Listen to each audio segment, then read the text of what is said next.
to the second ever episode of the Superstar Treatment. Again, I am Josh. I want to apologize for the delay in between videos. Life got a little hectic, and since I'm new to this, preparing these videos are still a little bit more tedious, just finding the best way to find the information and navigating these sites to try and help have some substantiated numbers and things to support what my opinion is. That way I don't sound like a egomaniac that just says, hey, this is what I think, and believe it. So anyways, over the next few videos, as I mentioned, I hope to release them in quick succession because I wanted to release these before training camp, which as I'm recording today, I believe actually started today. So hopefully after I do these couple videos, I'm going to try to do a reaction to what I've read about training camp so far and anything that has stood out to me. So anyways, these next couple videos is going to be kind of about some of the not lesser known players, but kind of the secondary contributors and what I think they're going to do, because I think they have a big impact on how the season is going to turn out. We kind of have a pretty good idea of what Malkin, Crosby, Letang are going to do day in and day out for the team usually. But I think these lesser known, or not lesser known, but other guys that aren't necessarily the big names, their contributions are what really make the team go from good to great and make them kind of hard to handle. Because if you can just focus on Malkin and Crosby, it's not an easy task, but it can be done.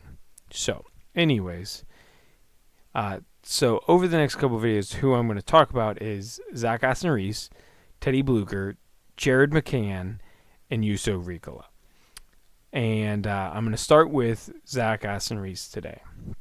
So, as many of you probably remember, he came into the league in the 2017-18 season.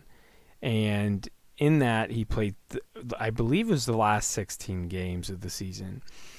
He had 4 goals, 2 assists, 6 points. Nothing too dramatic. He also had a decent playoffs, if I remember. And nope, actually, I'm misremembering that. He had 9 games, but the biggest thing that probably many of you associate with him is the notorious Tom Wilson hit, in which he wound up sustaining a concussion and kind of derailed some of his progress in his early career.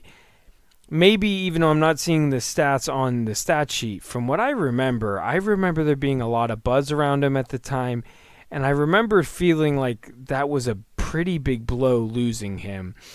And so I can't exactly remember why, because obviously I'm not seeing the numbers on the score sheet reflecting why I should have been feeling that way. But again, it might have been that he was contributing in some other ways that I'll go into later that made it something for me to think was bad. And then unfortunately last season, he also didn't get quite a full season in. He wound up sustaining a broken hand. Now last season, he played in 43 games, and he had,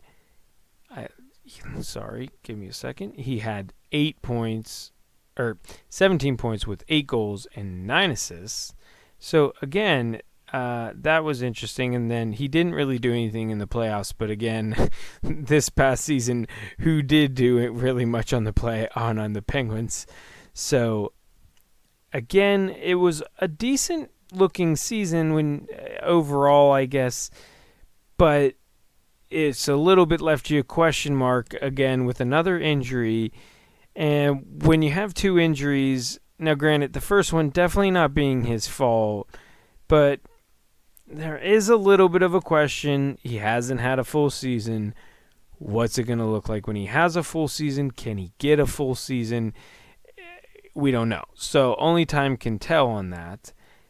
But here's what I did when looking into the numbers. So I tried to get into some of the advanced stats, Corsi, which I kind of gave a little bit of an explanation of in the previous video, and PDO, and some of these possession numbers, which they all illustrate slightly different things, but I was hoping to see some things, maybe some underlying numbers that could maybe give some promising hope for what his performance was. Really, to be honest, when you look at his numbers, most of his numbers didn't match my kind of initial feelings going into this video about Zach Aston-Reese. Entering this video, I really thought, as I was prepping, that this was going to be one of my people I predicted to have a really big season. And I was feeling that, if and when, on the caveat that he had a full season, I thought, he was really going to explode. But the thing is as I was actually looking at some of his underlying numbers, they didn't wow me like I felt I remember and my perception of this guy is. Now, again, like many of us, I will admit Zach Aston-Reese is one of those players that I kind of have a little bit of a bias or a penchant for him. Just because one of my weird things with games, whenever I play FIFA or NHL, I always try to find the guy with the super interesting name. I don't know why, but it's just always something that I've done. And not that his name is anything that like crazy sounding, but it is quite unusual to have a hyphenated name. So I kind of have always thought it was a little interesting that he has a hyphenated name. So for me, I have always had a little bit of, this guy's cool, I hope he does well. And not that I don't wish that for every Penguin newcomer, but you know how it is. There's always ones that when they come along, for whatever reason, you just feel a little bit more of a connection with for some arbitrary reason. So, but when I looked at his numbers, as I was starting to say, nothing was really wowing me. His Corsi was 47.7 last season, which again, 50% is the benchmark you want to be at, because 50 means that when you're on the ice, both your team and the other team have it equally. So since he's a 47, that actually means that when he's on the ice, the other team actually slightly more often has the puck than the Penguins had the puck. Now, I did find it a little interesting.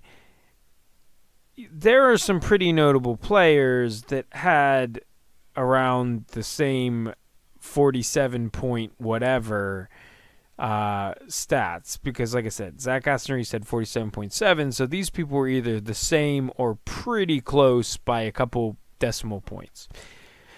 One of them is the one and only Phil Kessel, which I don't think there's really any question that many people would think he's a great player.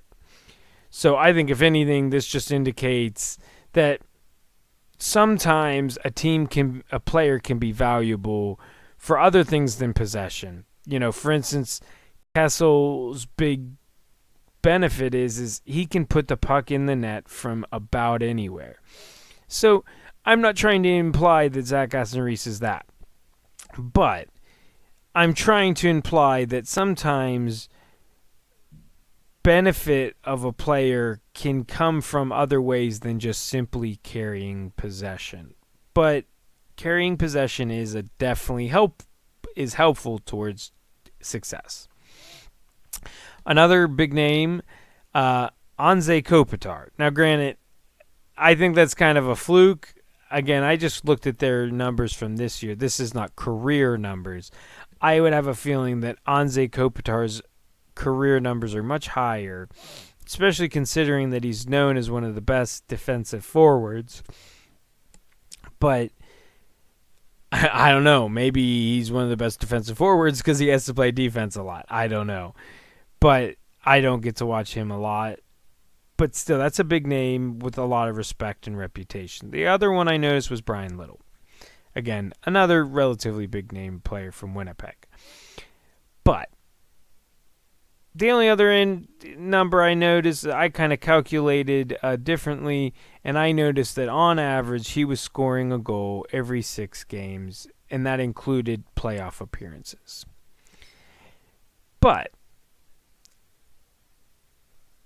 I looked at these stats and I was a little disheartened. I wanted to give him a good review, and I'm reading these numbers and I'm thinking, should I not be so high on this guy? Is this maybe someone that I've just misjudged?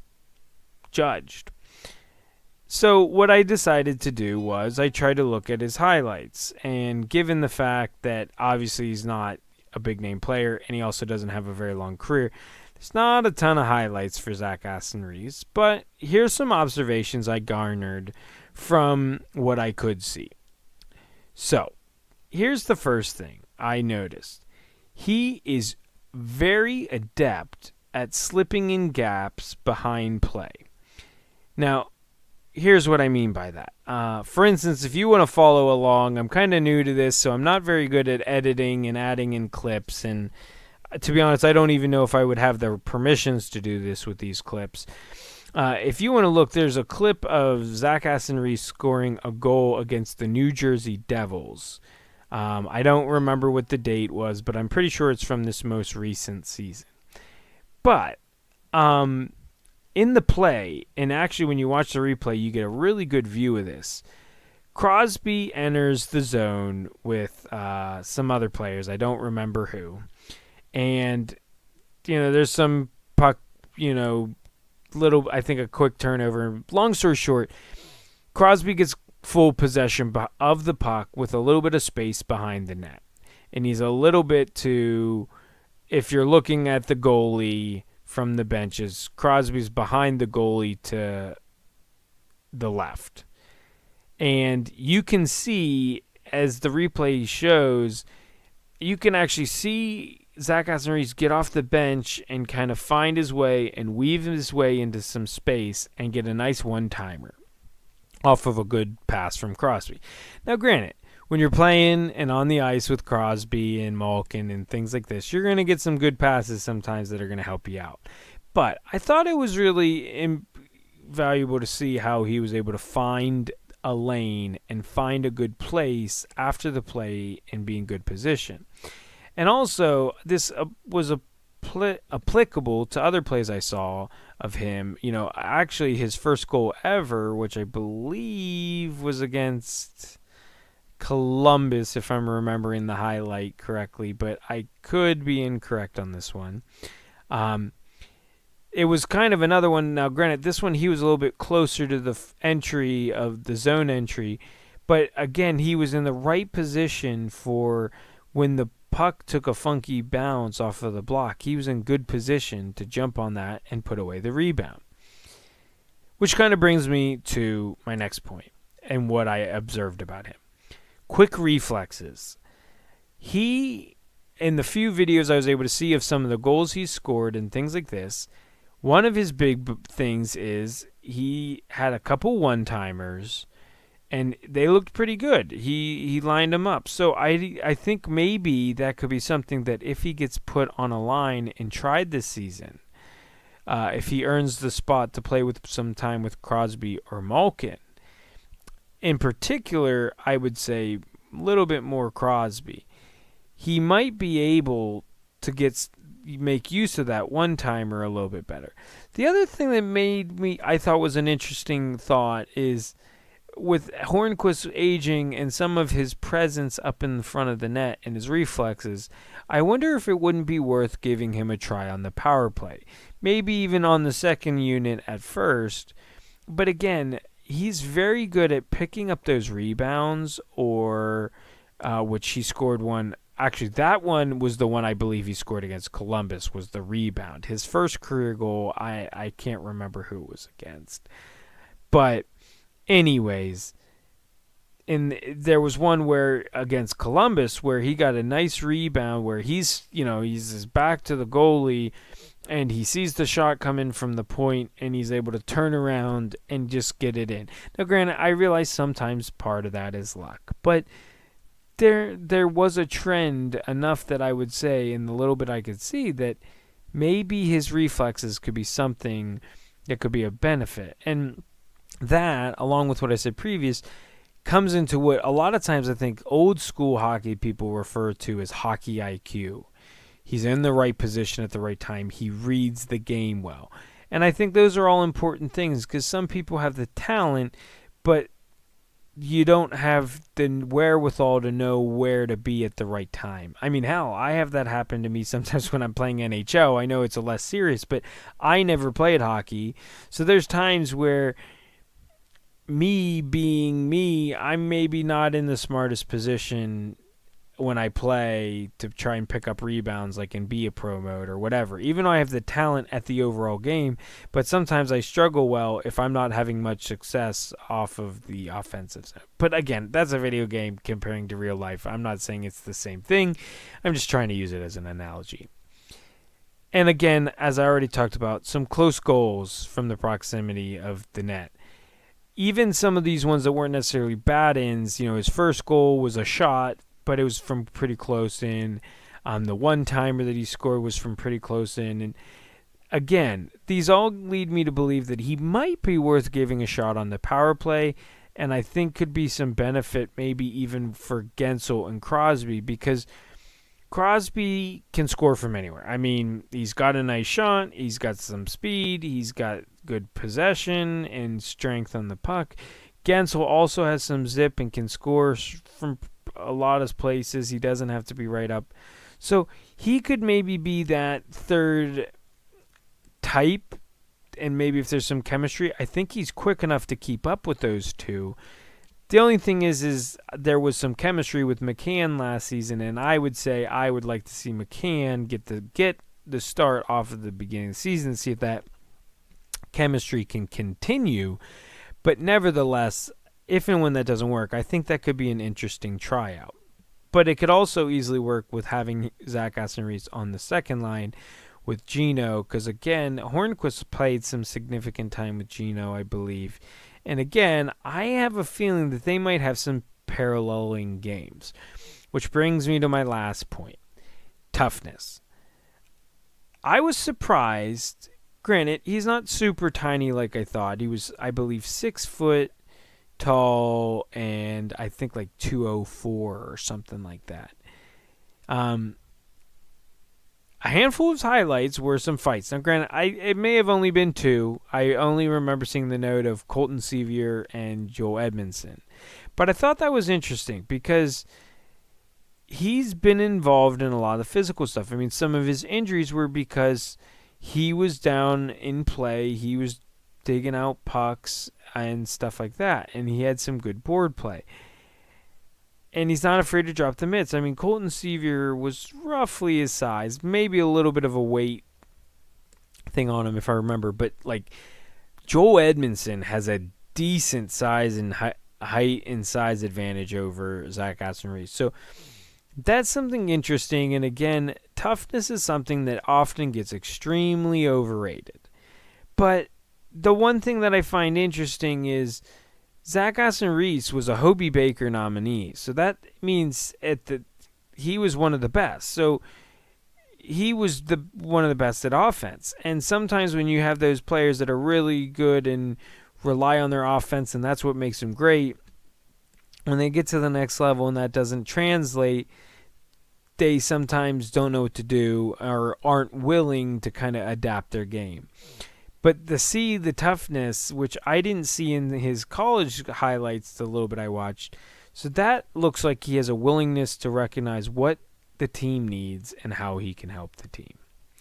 Which at the end of the day, that's what matters most, especially come playoff time, is the team's got to work together. It's not a bunch of individuals. It needs to be individuals working as one.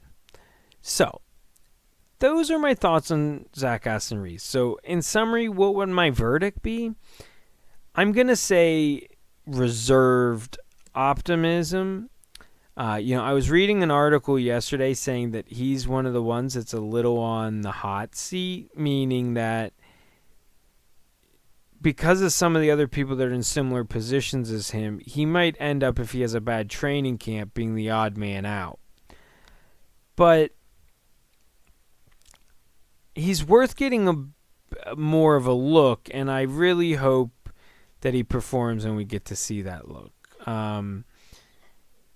Like I said, his play shows some hopeful things, and that maybe some things that he could allow him to work well with our top players and be a replacement and therefore finding success. I mean, heck, I don't necessarily even have it written off that the third line couldn't be more offensive this year than last, because I think Nick Bjugstad is not a bad player overall, and depending on how the top lines fill out, who could potentially be on that line as well. I mean, it may not be the worst thing in the world, or the third line may not be absolutely terrible. So it'll be interesting to see how that goes. So I would say overall, what do I expect from him?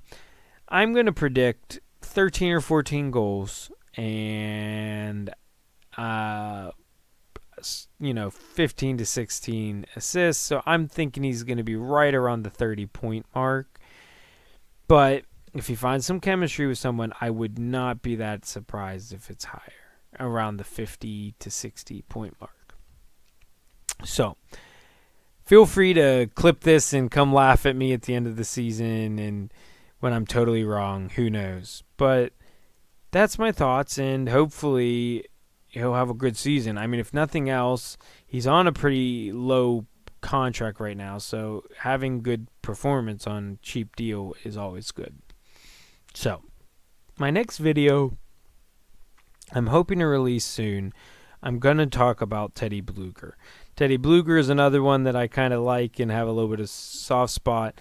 I always like European players. I love traveling. It's one of my secondary passions. And Teddy Bluger, if you didn't know, is actually, I believe, from Latvia, if I'm remembering correctly. So I always find it interesting when you got those players from not necessarily the hockey hotbeds. So anyways, keep an eye out for that in the next day or so. I'm hoping to do that one soon and have some more thoughts.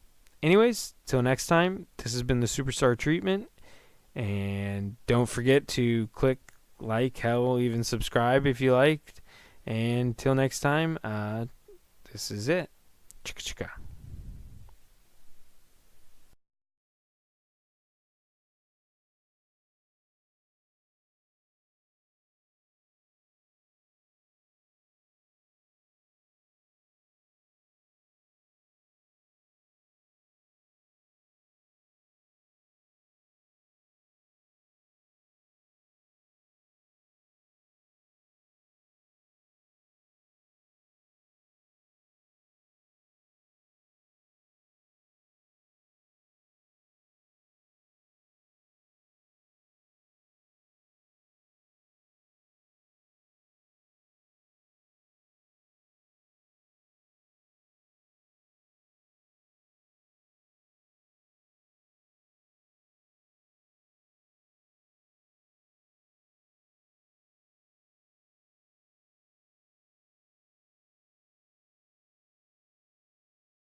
So I'm sure many of you were yelling at me while I was talking about Pedersen, saying, what an idiot. He's trying to tell us how smart he is, and he doesn't even know that Pedersen's not re-signed.